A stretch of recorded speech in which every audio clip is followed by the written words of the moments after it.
एक बार एक व्यक्ति अपने धार्मिक जीवन से प्रेरित था। उसके पास वह सब कुछ था जो उसे चाहता था। एक अच्छा परिवार, घर, पैसा, अच्छा स्वास्थ्य, सब कुछ उसके पास था। लेकिन इन सब के साथ भी वह उदास रहती थी।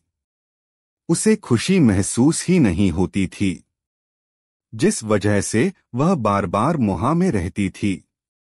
एक दिन वह एक साधु के आश्रम में गया। उसने अपनी परेशानी साधु को बताई।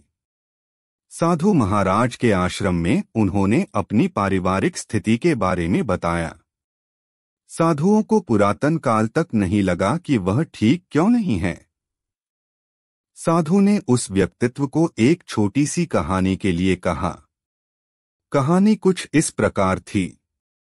एक गांव था। उस गांव में दो सगी जन्मस्थान रहते थे।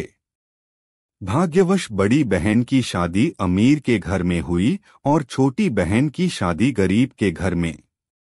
बड़ी बहन के घर में ऐशो आराम की साड़ी की चीजें थीं, लेकिन छोटी बहन के घर पैसे ज्यादा नहीं थे। उन्हें हर चीज सोच समझ कर करना चाहिए।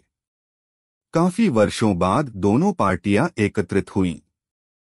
वे दोनों मेले में घूमे। बड़ी बहन को मेले में हर चीज छोटी दिखती है। उसे कोई भी चीज का टुकड़ा नहीं मिला, जबकि छोटी बहन ने मेले का भरपूर आनंद लिया, क्योंकि वह गरीब के कारण मेलाहट नहीं जा रहा था। वह काफी सालों बाद अपनी बहन के साथ मेले में घूमने गई थी। जब बड़ी बहन ने अपनी छोटी बहन को खुशियां देखी तो उसे बहुत आश्चर्य हो रहा था। वह सोच रही थी कि इस मेले में ऐसी क्या बात है जो वह इतनी खुश हो रही है, क्योंकि बड़ी बहन के लिए ये सब बातें छोटी थीं। इसलिए ना तो उसे कुछ फर्क पड़ रहा था और ना तो वह खुश हो रही थी। उनके लिए ये आम बात थी। साधु यह कहानी सुनाकर उस व्यक्ति को यह समझाना चाहता है कि उदासी का हल इस कहानी में छुपी हुई है। वह व्यक्ति कुछ समझ नहीं पाया।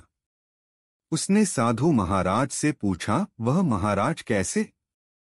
साधु बोले, जिस व्यक्ति के जीवन में साड़ी की चीजें आसानी से मिल जाती हैं, वह उसका मोल नहीं भूलता। बिना प्रयास से प्राप्त खुशी को इंसान समझ ही नहीं पाता है और वह खुशी के लिए यहाँ वहाँ भटकता रहता है, जबकि उसकी खुशी उसके पास ही है। जिस प्रकार हमारे भगवान हमारे अंदर हैं, हमारी सोच में हैं, ठीक उसी प्रकार खुशी हमारे अंदर है, हमारे विचार में है।